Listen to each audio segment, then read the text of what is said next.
నాతో మాట్లాడుమయ్యా,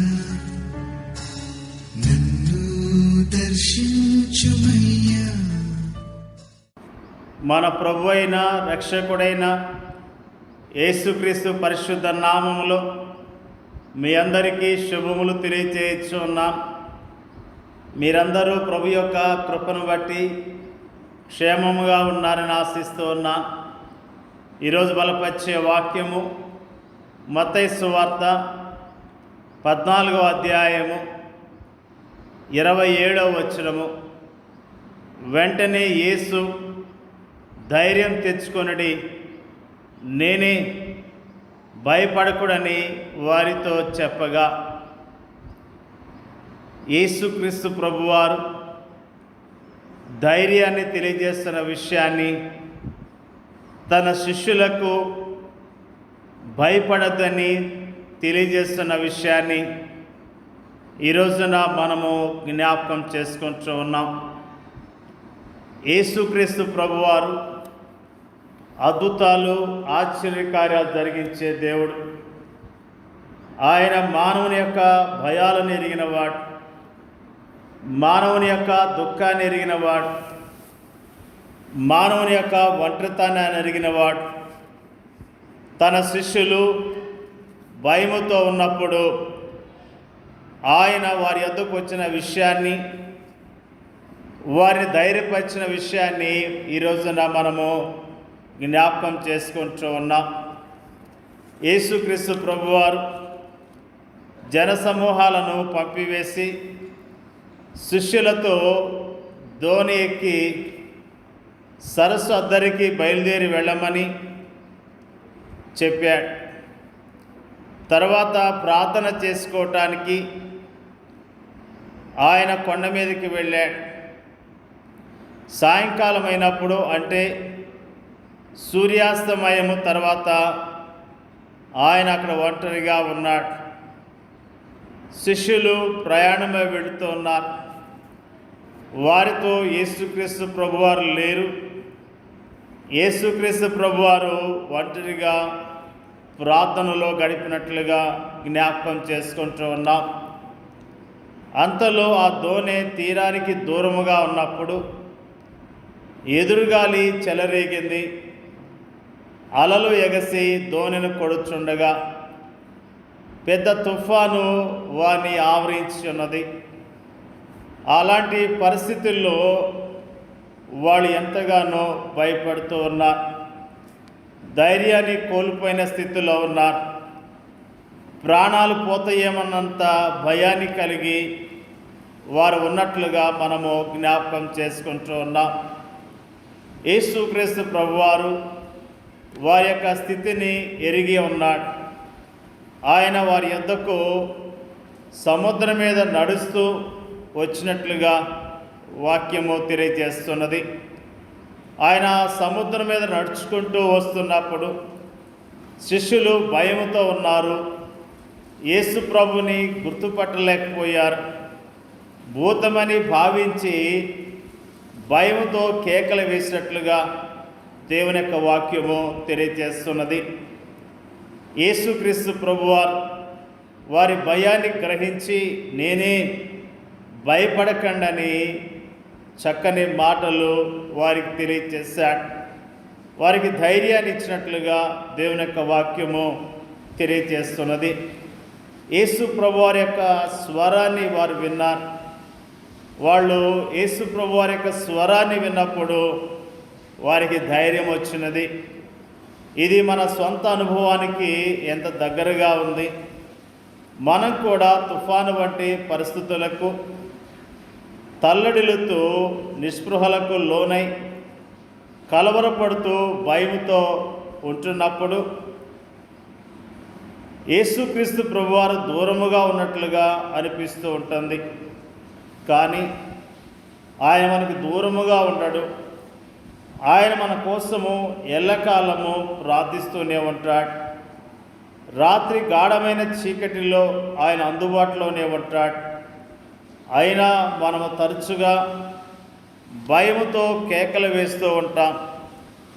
అప్పుడు ఆయన ఆదరణ వాక్యాలు వింటాం.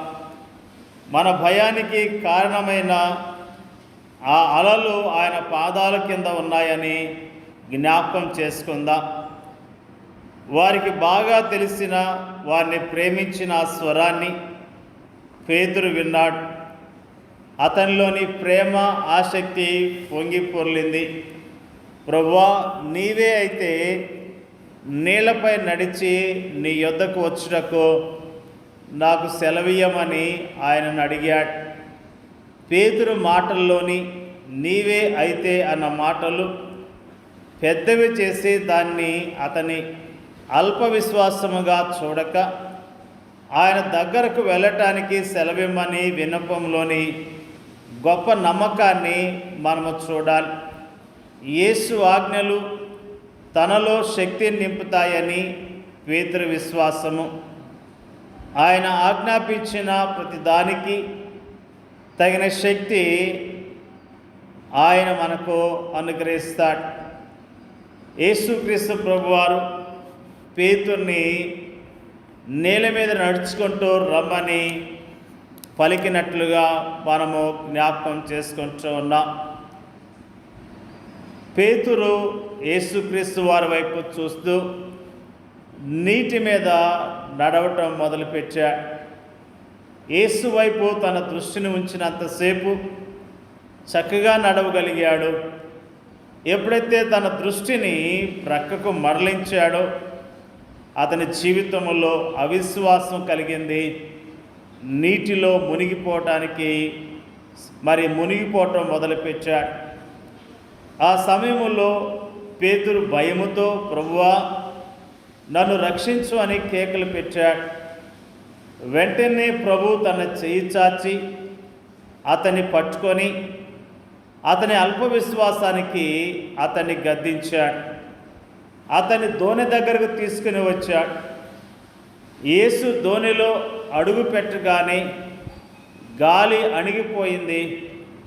శిష్యులు ఆయనతో నీవు నిజముగా దేవుని కుమారుడు అని చెప్పటంతో ఆ దోణిలో ఒక ఆరాధనా సమావేశం జరిగినట్లయింది. నిజముగా యేసుక్రీస్తు ప్రభువారు మనకి దూరముగా ఉన్నాడని చాలాసార్లు భయపడుతూ ఉంటాం.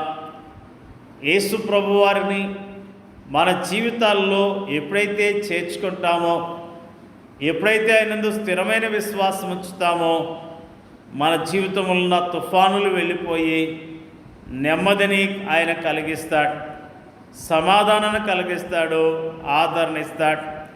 ప్రియ సహోదరి సహోదరుడా, నువ్వు తుఫానులో చిక్కబడి ఉన్నావేమో, నన్ను ఎవరు విడిపించేవారు లేరని బాధపడుతున్నావేమో, ఈరోజే యేసు ప్రభు యొద్దకు రా.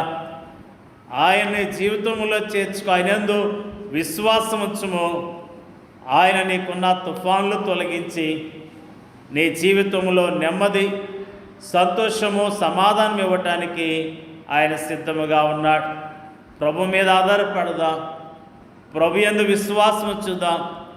ప్రభు నామములో మనకున్న తుఫానుల నుండి విడిపించబడి దేవుని కొరకు జీవిద్దాం. దేవుడి యొక్క వాక్యాన్ని దీవించునుగాక.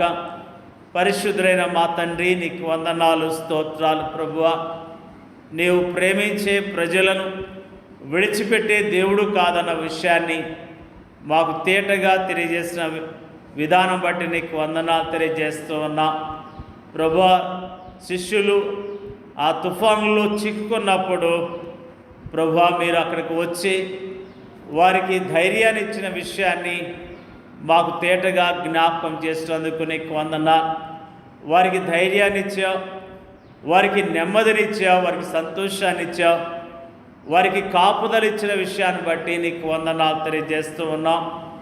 మా జీవితాల్లో కూడా నీ వైపు చూస్తూ విశ్వాసంతో చక్కగా నడవటానికి కావలసిన శక్తిని, బలాన్ని మాకు దయచేయండి అయ్యా. ప్రార్థన చేయించున్నా.